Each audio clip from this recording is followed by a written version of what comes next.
Hello, my darling. Hi, everyone. How are we all? Hello, Christmas everyone. Eve. Christmas Eve. And the good news is we have a deal with Brexit. So many businesses that may well have folded are not going to. No. So that's good. Oh, suddenly we've gone blue.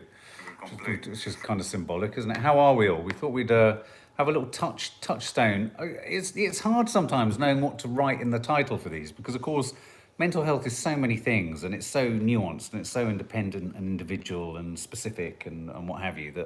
And we often talk about anxiety and all that kind of stuff. But it's just a really, really tricky time of year. But I think it's a really tricky time of year for people with no confirmed mental health condition. This isn't about having mental health conditions. This is about dealing with what can be a very, very stressful, emotional, psychological time of the year. But I think it's stressful for everyone. And I think particularly with this year, I think you'd be hard pressed to find people that aren't struggling with their mental health. Absolutely, entirely agree. And so that is kind of a leveler at the moment, isn't it? Everybody is is frayed nerves, people losing their tempers, people feeling sadder than they ever have, feeling dark, feeling worried. You know, everybody is dealing with a lot of shit. You, of course, said at the beginning, it's quite interesting watching people sort of panicking about the way we feel all the time, about the way you feel. Well, yeah. I mean, I think it's made a lot of people. I think it will have triggered a lot of people into having their own very real mental health crises. I think it will have made some people with mental health crises or mental health issues get worse. I think a huge number of people feel that the lack of the social contingent, the social connectivity with people, the being able to see people, go to meetings, share, all that kind of stuff, though we can do it to a limited degree like this, has removed a hugely important part of our sort of societal mental health care, if you know what I mean. I mean, our mental health, we are social creatures, we are sociable creatures, even when you're not that sociable like me or as sociable as others. You know, just because I call myself unsociable is because Nadia's extremely sociable. So, you know, I like being around people, I like talking to people, I like connecting with people, I like listening. And I think, you know, as we head into tomorrow, I'm put in mind of a number of people that we've spoken to who follow us, who won't be seeing family members. You know, we assume that this is a time of year where and we're very blessed and lucky that we have children and we have a family and that we are together in a household, but that isn't the case for a huge number of people. I just wanted to read that out because it's not often you hear this. Chrissy, I used to have severe anxiety for years, but now I'm on medication that works for me. I feel amazing most of the time. Wow. That How is amazing. Lovely. How lovely. I'm just reading as you're Well, and talking interestingly, there. earlier this year, we did a How to Stay Married chat where I was going to go and talk to the doctors. I had a phone consultation, but you know what? Things have been so erratic and chaotic. I haven't been able to follow through on that. And if I'm honest, I think you're glad now. Well, I think I'm glad, but I managed to distract an awful lot through the social contingent of what we've done on this channel. So I found that almost the channels work like a sharing and a sharing and a sharing sort of thing. Also, as being the partner, what I've noticed is I won't go in what the big worry was, but there was a very big worry that has been now taken away. And I think a lot of your depression and anxiety for a long while was about that. And it was exacerbating that because I've seen it lift. So I think you had a lot of worry about something specific that you are then more vulnerable to because you do have to work with your mental health. So I'm actually really glad you didn't get medication. Right. At that point. Specifically for me. But that said, for so many people it's the best. But also there have been many, many times where privately and away from NADIA, there will be great swathes or period of time where, you know, I am spending a lot of private time just managing really bleak, really quite hopeless or quite sort of dark thoughts and dark feelings. And I think that's quite normal, you know. I mean, I think it would be I'd be lying if I didn't say you didn't harbour those thoughts or feelings at times. I mean, God, yeah. It's just human. But what in your mind marks the difference between someone like, why have I got a mental health condition and you haven't if we both have dark thoughts? Do you know what I mean? I'm not... For me, it's because you tell me that you do. Tell you that I do what? have a mental health condition. Well, no, the doctor told us that I do. Well, that's what I mean. Well, you. Yeah. Well, no, I know. For me, you're just a person that gets dark times, like everybody does. No, but I mean, that's an interesting point, though, isn't it? The doctor Yeah. says that you're something, and the doctor told me I was something that I suffered from. Oh, not just my doctor, my CBT therapist told me you suffer from anxiety, bipolar episodes, depression. You have all those contingent things. It's funny, isn't it, that when you're told those things, we've talked about this before. They start to define you. You almost feel like you need to live up to the name. Yeah, that's what I feel with you sometimes. Yeah. I do. What? Feel you almost have to live up to it. Yeah. I think sometimes you will just, I think because of your circumstances, I think because of your childhood, I think because a lot of heartbreak, I think because for a block of years you medicated with alcohol instead of having your feelings. I think all of that sometimes gives you episodes where you feel very, very low.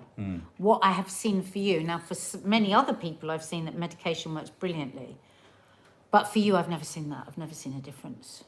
So, Yeah, and you're it's right. always made me feel a bit sad for you because when I've seen friends of mine that it has worked for, it's like, oh God, what a shame. Then I think maybe because you haven't got the same chemical thing going on, I don't know. But I think again, we all try and group everyone who has depression in the same category, and I don't think you can. I think everyone is exactly. individual, and I think that's one of the things to bear in mind as you're sort of navigating. Obviously, the run up to Christmas is as much Christmas as Christmas itself. But I am aware that I think after the year we've had, I think we're going to hit Christmas, and there's always that anticlimactic moment of you're building to something that actually is a bit fraudulent. The whole Christmas Day thing is a bit of a fraud. I mean, obviously, we are so excited about it. I throw myself into it so fully. It's become a part of my life since being a child that I really value and I love and I like. And I love it because it's about bringing cheer and distraction to other people. But if I'm honest, I'm really worried about when Vlogmas stops, where I'm going to put all that energy, because that's the point at which I am most at risk, is if I'm not, if in a sense, cross-addicting to working and getting content out and making you guys laugh and making you guys think and, making sure that we get all the stuff that we want to get in order to make it a sort of festive, entertaining thing. That's my equivalent to distracting. That's my treatment, if you like, for that period of time. So as we're all sitting here saying, oh, isn't it going to be nice, Mark? At the point that Vlogmas ends, you're going to be able to relax. And part of me is kind of going, yeah, but that's because you're a workaholic. yeah, but in the term workaholic is the same ism, mental health condition, mental health issue, which is total distraction, compulsive behaviour, and which is anxiety what I see you inducing. more of. I see you as you have compulsive behaviour. Yeah. I don't necessarily see you. I don't see what is that different with you. When you feel down, I just see you as feeling down. Yeah. Well, When you said what's the difference between you when you feel down and I feel down, I don't really see a difference. But well, other than I'm probably in that state all the time, but I'm distracting myself when I'm you not. just compulsively do stuff, so you don't have to think about it. No. But also, I struggle to see the Ali point Fraser, of things. distraction is my main medication, and if it works, what is wrong with that? I don't know. Is Having that bad for you? I distraction don't know. helps with depression. Michelle Armstrong, absolutely. And in that sense, it's keeping busy. I mean, I would say that you don't deal well with downtime because you're always feeling like you're guiltily, you could I always guiltily feel be doing guilty. something else. Yeah. I can feel that guilt, but at times I really relate to what Sir Perkshin says. I find the holidays are when I'm worse with my anxiety as I'm a workaholic and need to be busy all the time. I mean, I need to be busy all the time. It's hard I right don't. now with not I much like to not do. being busy.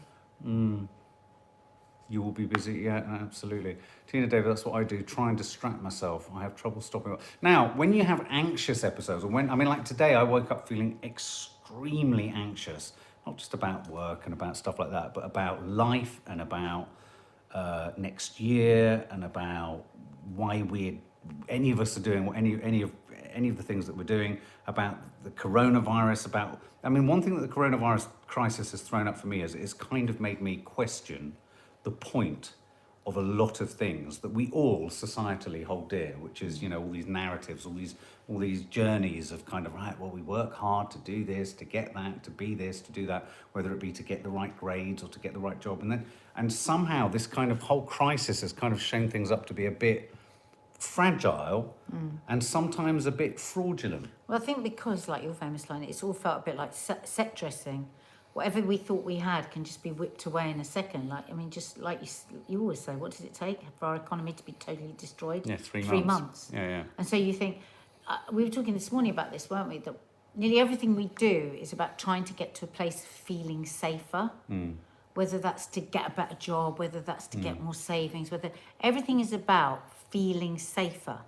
And I think at this time, we've all had the rug taken under our feet. Everybody across every kind, no matter what your job is, everything feels precarious. We all feel like we're standing on an earth that could crack at any moment, and our legs could go either way. And I think that's so anxiety is buzzing on earth at the moment. It's absolutely alive with it everywhere. But I also think that, you know, something like Christmas, which is Even a very children. I mean, Christmas is a very shiny bauble in our calendar, isn't it? It's a shiny bauble in the year that's almost, if I would go so far as to say that Christmas for a lot of people is almost the year's destination every year. We all have Christmas as our destination, and we are all kind of hoping to get there in some way. There's a solution there, and when you get there, it's a bit of a fool's gold, because of course you get there and you think, oh, hang on a minute, no, it's over, and now we're going to go through the long run up to the next one, and we almost mark our lives by these moments. So I think this is a time of year, especially this year, where the shininess of it, the baubliness of it, the kind of the distraction of it, it can't sustain us in the way it has done for previous years, because it just can't. Coronavirus isn't allowing it to. We can't be with all the people we love. We can't afford the things that we want. Do you know what I mean? So in so many different ways, it's kind of been hollowed out this year. And I think that will be a challenge for a lot of people. I think that's one of the things, you know, so don't be surprised, I think, if a lot of us end up feeling a real sense of almost being hungover after Christmas this A year. weariness of it all. Yeah. Gabrielle, I'm finding my anxiety is getting Yeah, worse I'll call with that. worrying about what other people think of me. I convince myself that people think the worst Welcome of to me. my world. That's what he does. Welcome to my world. That's what my girls do. Welcome to our world. Don't you? Do you do that? Not at all. anymore.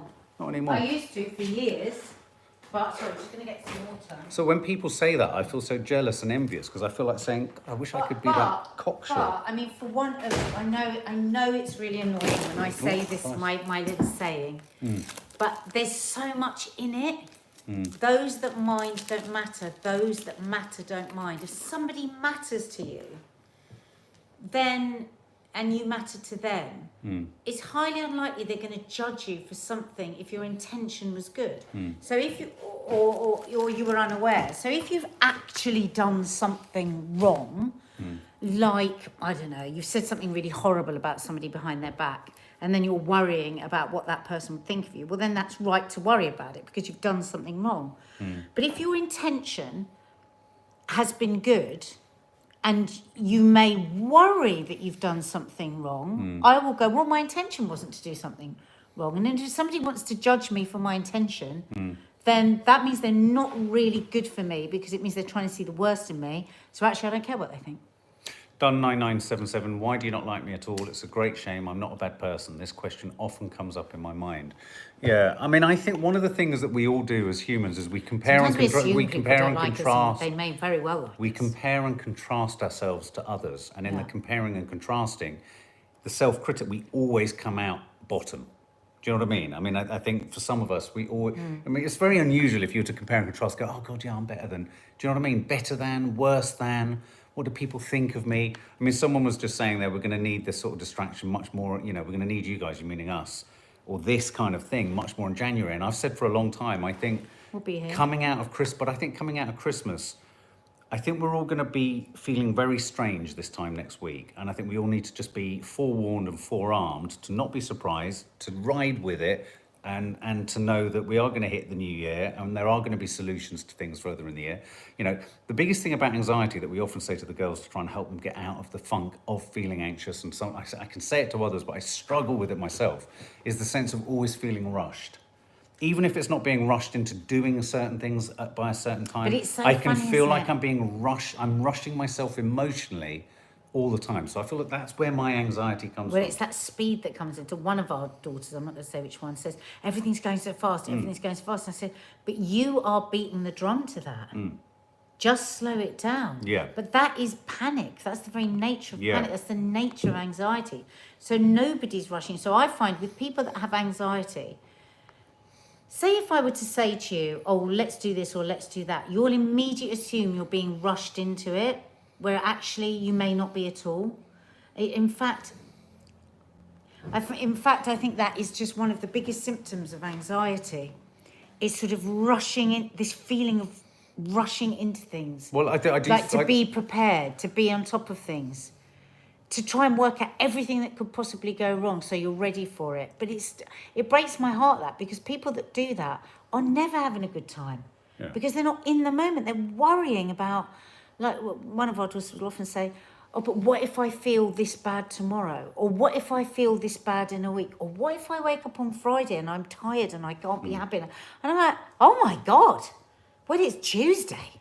For God's sake, stay in Tuesday, because you never know. Friday could be the best day of your life, but you've wasted Tuesday being frightened about Friday. Yeah. But it is rigorous. You have to just go, I'm not going to do it, don't you? I'm not going to keep worrying about Friday because it's bloody Tuesday.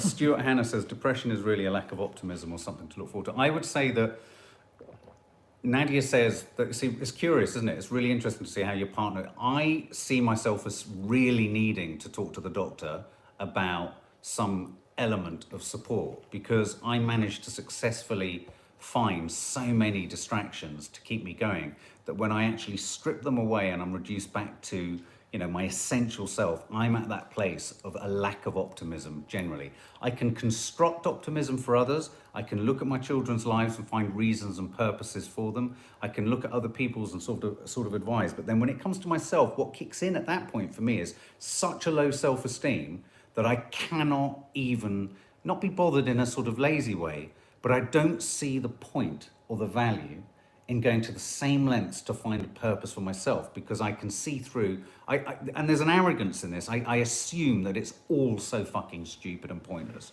And that's dangerous. That for me is dangerous, because it, you know, when I'm away from the doing this or the doing that or the helping you or the helping that or you know, I in my essential self, it goes back to this idea that you need to want to be well and happier for yourself, not for others.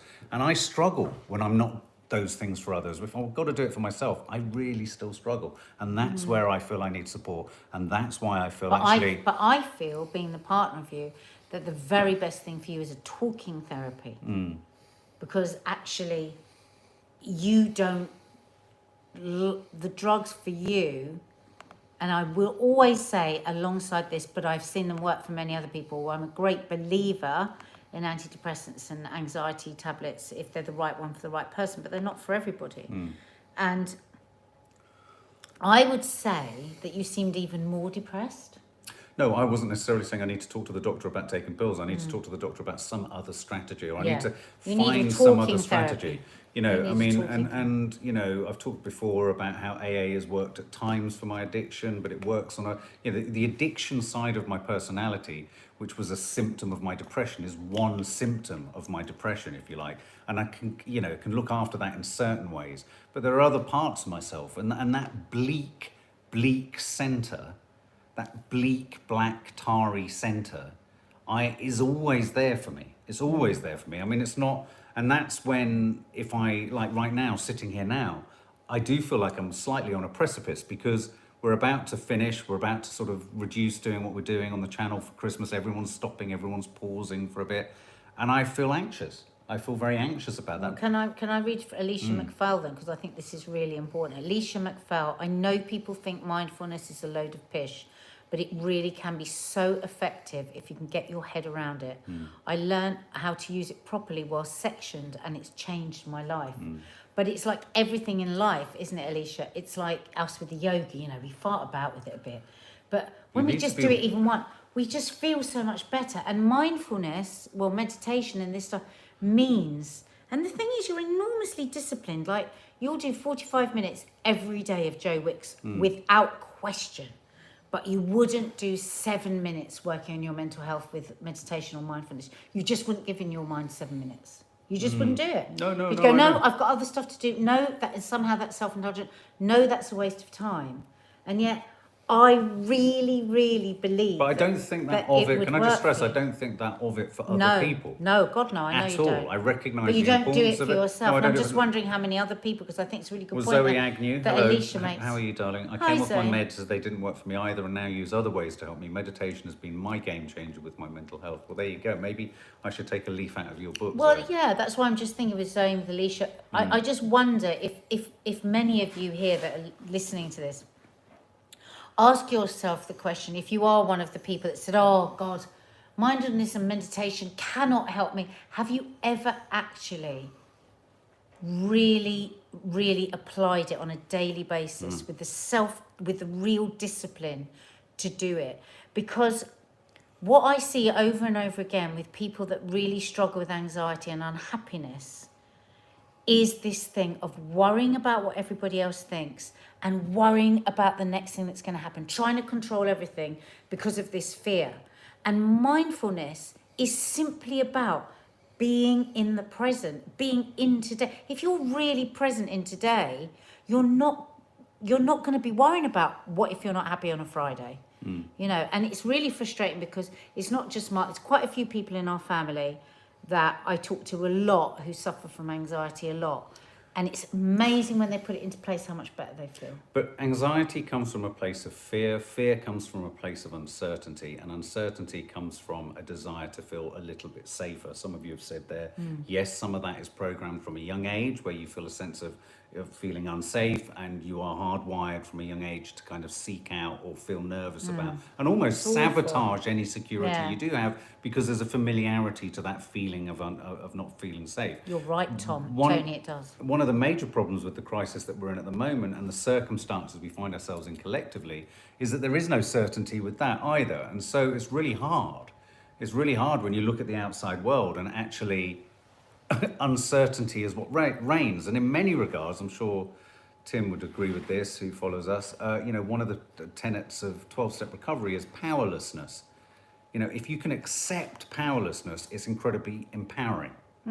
Somebody just said there, Mark, your mindfulness is in the garden. Yeah. And it's true. Yeah. It's like mindfulness can come in very many different forms, isn't it? Whether it could be sewing, it could be painting. I mean, I know with Kiki, painting is hugely important to her to take her away from her anxious feelings.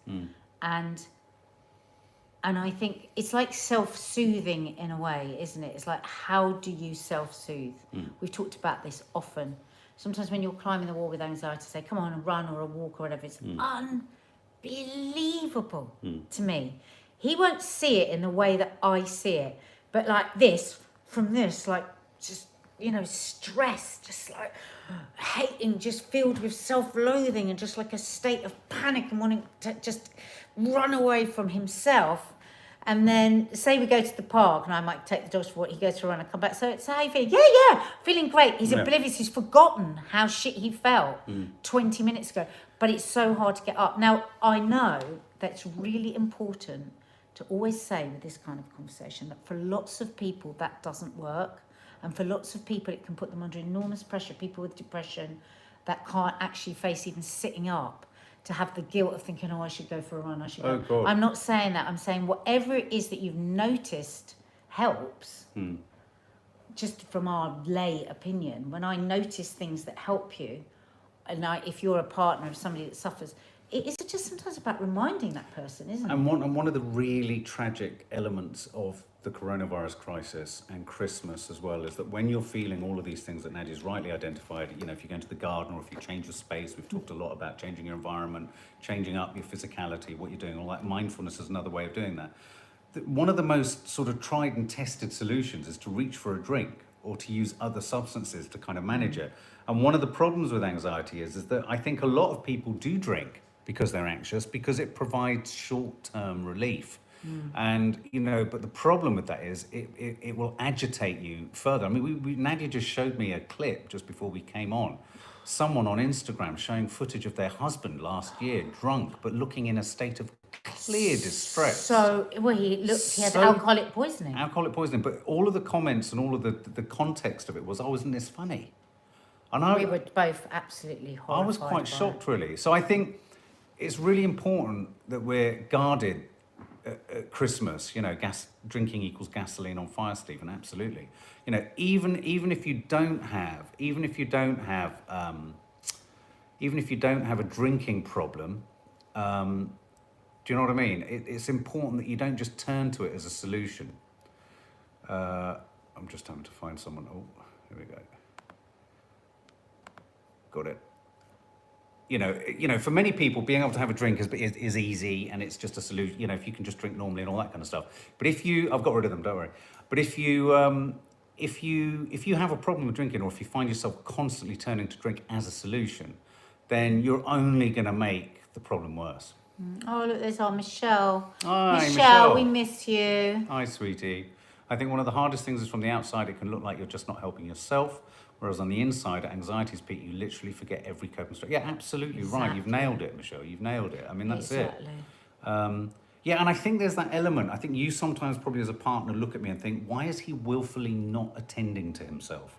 Why is he not doing the things that it's so blind in the obvious? No, because I might say that to her, say, why not? But I know it's because you've got too low to be able to. I know that. Yeah. I know that. Yeah. That's why it doesn't work for everyone. Say, oh, go out for a run, go for a walk, because it doesn't, it's so particular, isn't it? Yeah. But what I think as a partner, what I've seen work before, not because I can't speak for anyone else, but as your partner, what I can see, I remind you of. Because when you're really low, I say, do you remember the last time when you felt this bad and we went for a walk and you felt so much better? But it's interesting, isn't it, that we started this conversation with you saying how much better you feel I am. And in my essential self, I don't feel better. I think I've just done a better job of masking it. Right. That's just kind of interesting. I just find that interesting in this conversation because It's also a bit depressing for the partner off because it means like whenever I see you happy, I've got to think, you're not really happy. No, that's not what I'm saying. No, I'm just saying because it might echo it for other partners off. I mean, I'm sure that is the case. Yeah. No, but it is quite hard when you live with somebody for that person to tell you that they're always unhappy. No, that's not what I'm saying. What I'm saying is that on the times that I know you can't help it. But no. But at the times that I'm feeling or I'm coming across as seeming fine, it's not that I'm not. You're essentially. not really just pretending. Well, no. But that's not. That suggests there's a sort of conscious thought. That's not it. I just know that in myself, I might be at that point presenting differently, but that doesn't change the fundamental me. At that moment, I was as fizzy and fun and as silly and as in the moment as I possibly was. But in myself, you know, in a sense, the default setting is always the same.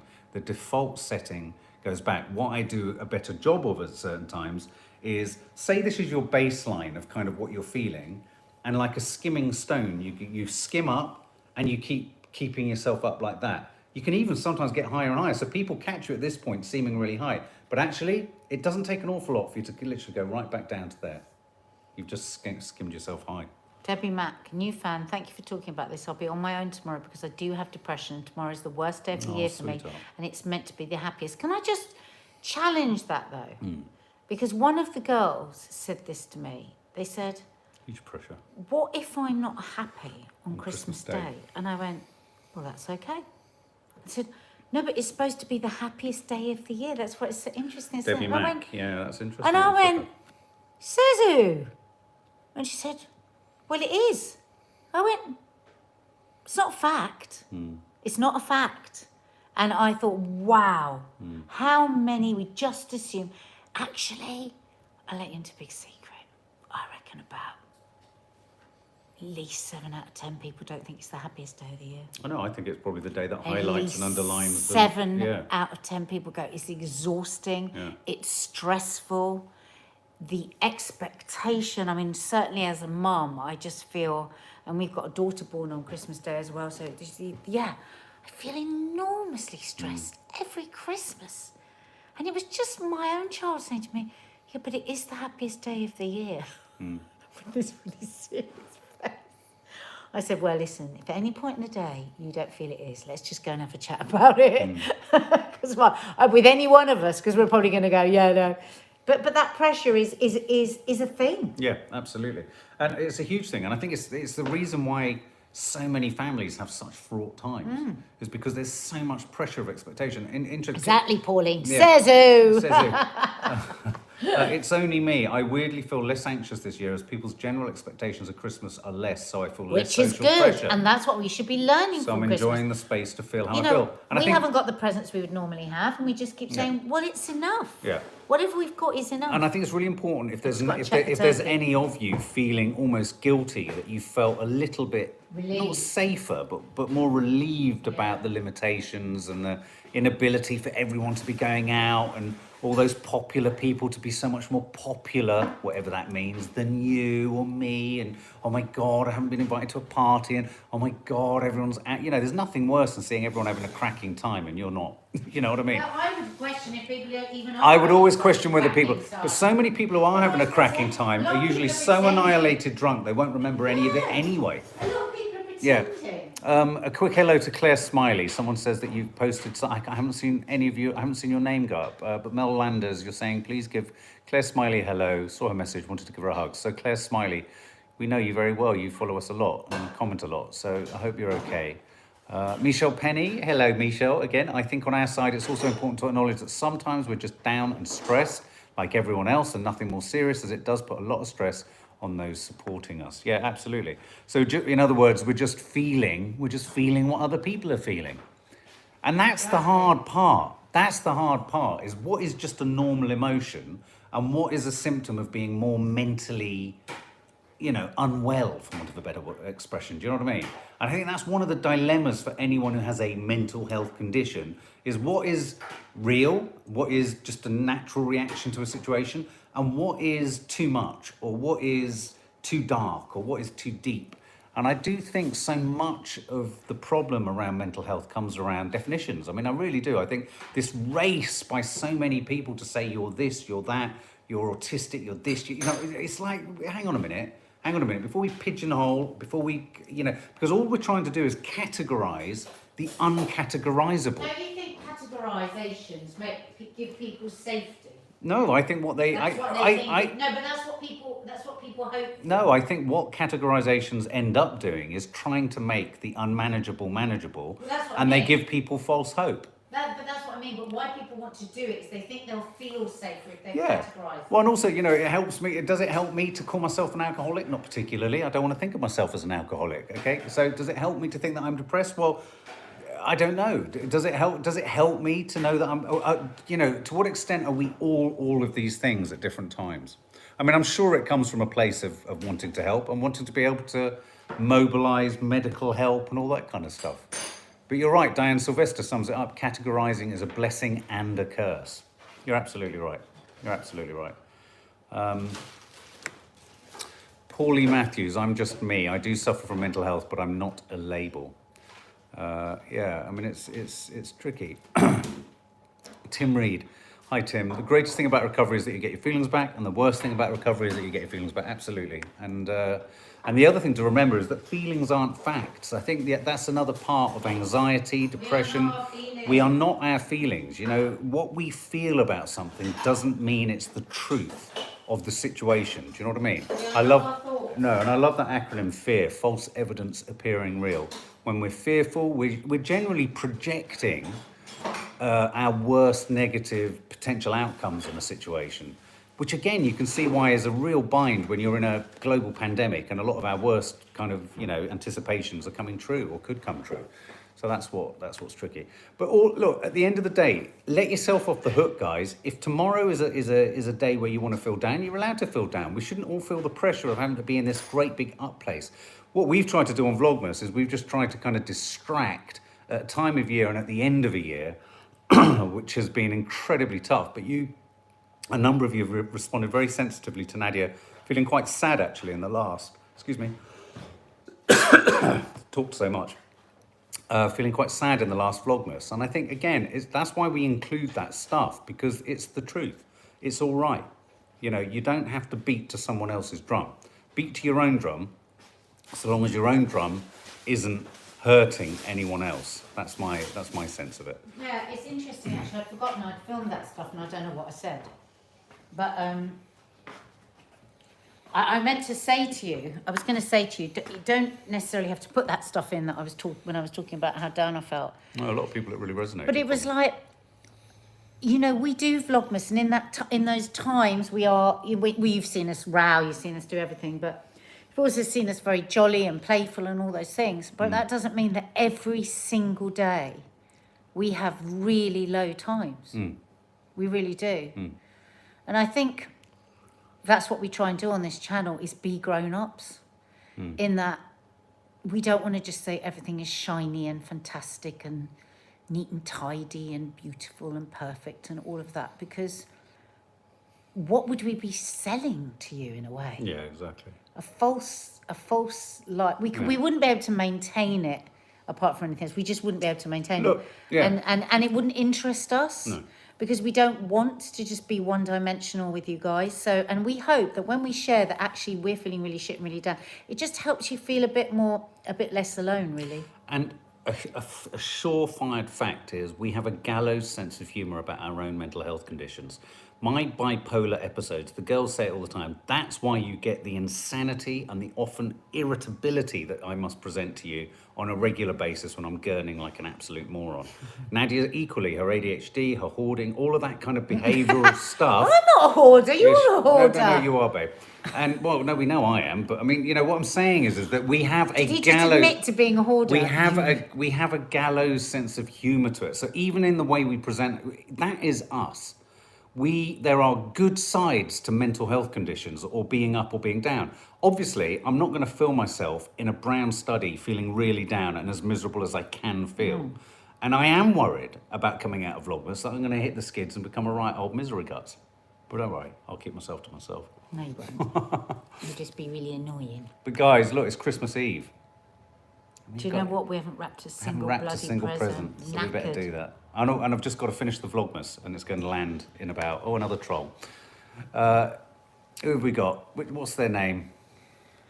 When we invite you into our house, we do not invite rude people. We like to have debate. We don't mind people disagreeing with us, but rude people, we don't let them in. I think they've already deleted their own comments so that I can't hide them. So next time you pop up Larry McClare, we'll find Give you. us a thumbs up, guys. Yeah, if you, hit the thumbs up. If you've got something from this, it'd be nice for it to sit here actually over Christmas for other people to have a read through your comments and have a listen. Michelle, we love you. Lovely to see you. Yeah, lovely to hear your words. Thank you. Or see or read your words. Guys, stay safe. Ignore the haters.